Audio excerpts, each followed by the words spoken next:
एक दिन गौतम बुद्ध अपने शिष्यों के साथ भ्रमण कर रहे थे। तभी एक शिष्य ने पूछा, सच्ची मेहनत की परिभाषा क्या है? क्या आप मेरी इस जिज्ञासा का समाधान करेंगे? अवश्य, तुम ये कथा सुनो, इससे स्वयं मेहनत की परिभाषा जान जाओगे। ये कहते हुए महात्मा बुद्ध ने एक कथा प्रारंभ की। किसी गांव में एक किसान रहता था। उसकी थोड़ी सी खेती बाड़ी थी। उससे जो कुछ मिल जाता उससे ही वह अपनी गृहस्थी की गुजर बसर करता था। कभी किसी के आगे हाथ नहीं फैलाता था। संयोग से उस किसान का एक बैल मर गया। इससे किसान बहुत परेशान होता है। उसके खेत को बोना जरूरी था और वह सोच रहा था कि किस तरीके से खेत को बोया जाए, क्योंकि उसके पास अब एक ही बैल रह गया था।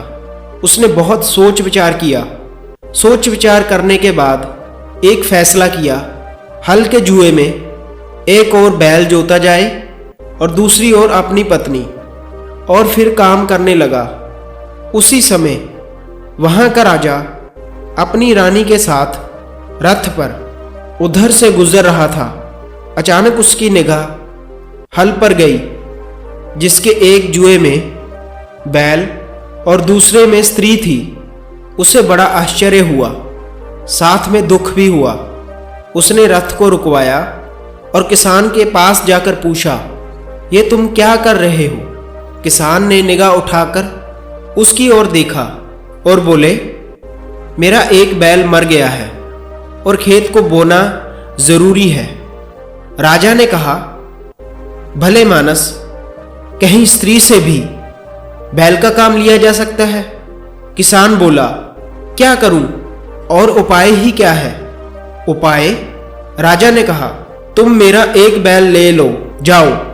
किसान बोला, मेरे पास इतना समय नहीं है। इतना कहकर उसने बैल को आगे बढ़ा दिया। राजा ने कहा, सुनो भाई, तुम अपनी स्त्री को बैल ले जाने के लिए भेज दो, बैल लाने के लिए भेज दो। जब तक वह आएगा तब तक मैं उसके स्थान पर काम करूंगा। किसान की स्त्री ने कहा, तुम तो बैल देने को तैयार हो, पर तुम्हारी स्त्री ने इनकार कर दिया तो? राजा बोला, नहीं, ऐसा नहीं होगा। किसान राजी हो गया।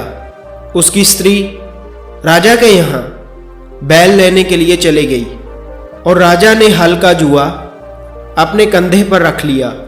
किसान की स्त्री ने जब रानी के पास जाकर राजा की बात कही तो वह बोली, बहना, एक बैल से कैसे काम चलेगा? तुम्हारा बैल तो कमजोर है, हमारा बैल मजबूत है। दोनों साथ काम नहीं कर सकते। तुम हमारे दोनों बैलों को ले जाओ। इससे किसान की स्त्री बड़ी लज्जित हुई।